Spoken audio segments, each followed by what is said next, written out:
Sarah here from Homesteading, Grading, Business, and Life. If you're new to our channel, my husband Matt and I are working towards our dreams of becoming homesteaders. Today I'm going to share with you my favorite dough recipe that I use for bread, biscuits, and more. Follow along and you can make biscuits like these.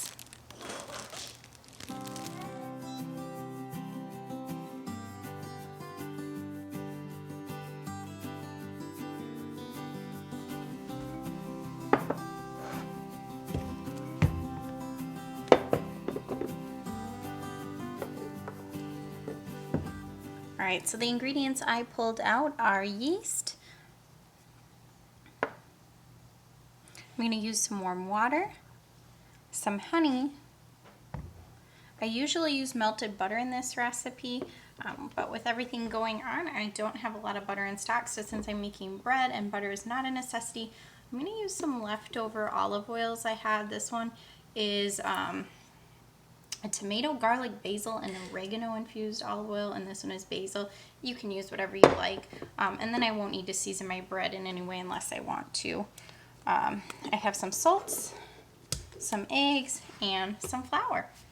So the first thing I'm going to add to my recipe is my yeast. I like to start with the yeast and warm water so I make sure it activates. So this recipe I'm actually doubling today, and I need 2 tablespoons of yeast. Then I'm going to go ahead and I'm going to get my warm water. It's really important the water be warm, not cold and not too hot to activate the yeast, but we don't want to kill it. I'm going to use 2 cups of water.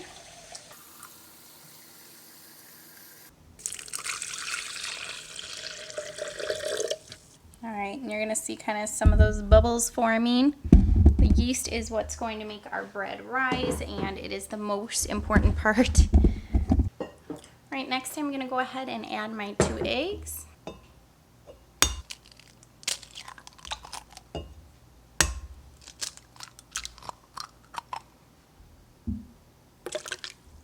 I want to add approximately half a cup of honey. And this is just what's going to give our dough its sweetness. We're hoping to get honeybees this year, but with everything going on, I don't know if it's going to happen until next year. And even so, we probably won't have fresh honey for a while. I am using about 3/8 cup of olive oil. And I'm going to add my flour 1 cup at a time. Just keep adding it till I like the consistency. I want it thicker than pancake batter, so it's making a dough. It'll be a tad sticky, but I don't want it to stick to my sides of my bowl either. So I've added 1 cup and then I'll get it stirring.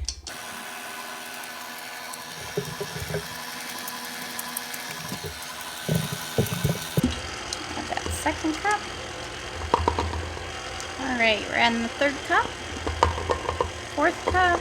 You could certainly add in any seasonings you like, garlic powder, salt.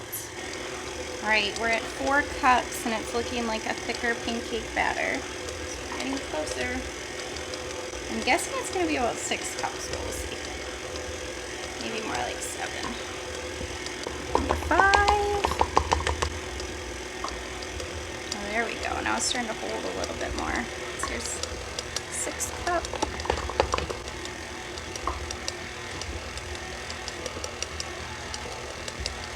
Yours may need a little bit or a little less.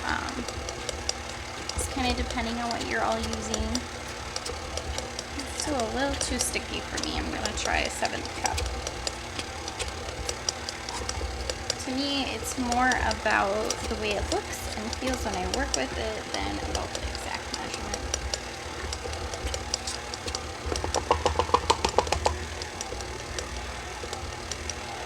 Oh, I think that's going to be it.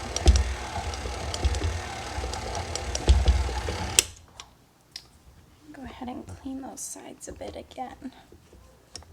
Yeah, now it's sticky, but still kind of keeping in one piece. Oh, it's still It's so heavy I can't actually get the dough off the beater without it falling down. Kind of pull this off. It's not gonna fall like pancake batter or brownie mix would. If you don't have a mixer, you can certainly make this by hand. It's not difficult by any means. And I have made and will make plenty of bread and dough recipes, but this is one I just keep coming back to, and the reason is it just tastes so good. It's so easy. I love how simple it is to let it rise. I'm going to go ahead and mix up my dough on my stove top. My oven is on underneath, so it's going to just, that heat's going to help my dough rise. I'm using my cast iron pans to make our dough in today. I'm going to use my smaller pan. This is probably, I think it's 8-inch. I'm going to make a little loaf of bread in here, and then I'm going to go ahead and I'm going to make some buns or biscuits in the bigger pan. I need to grease or oil them before I start. I have two favorites I like to use for greasing, is either just straight butter from the stick or a little avocado oil. And I'm going to use the avocado oil since I'm trying to save that butter for our baked goods. Break. I want it to really go everywhere I wanted it to.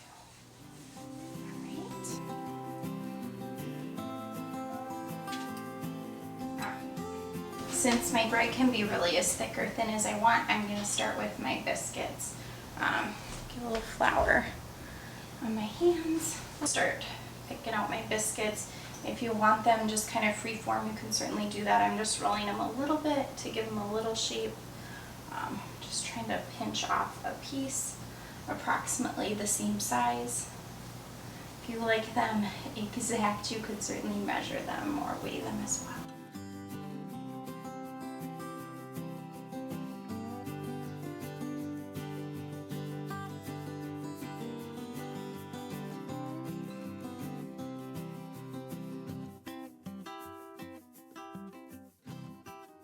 Alright, so I've got our biscuits done. I'm going to go ahead and get our bread hand out now. I like to spray or butter the top of my bread and biscuits. I'm just using that avocado oil spray. There we go. I'm going to use one of our favorite seasonings, and this is more for look probably than taste, although it is very delicious. This is the Everything Bagel seasoning. This is the Aldi version.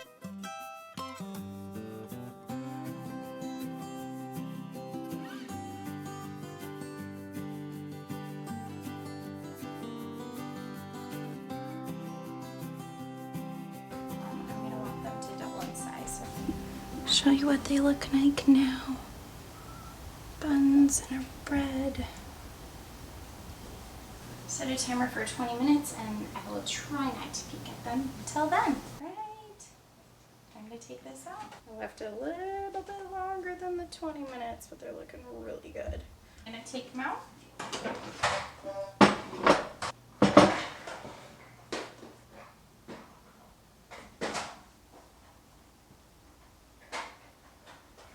They should have a light brown on the crust. Not too done. Again, if you want to put some melted butter on top, now is a great time to do that. Thanks for baking with me today. If you liked what you saw, be sure to like, share, and subscribe, and leave any questions or comments down below this video. You'll see me in the next video. Glad you got to see me again.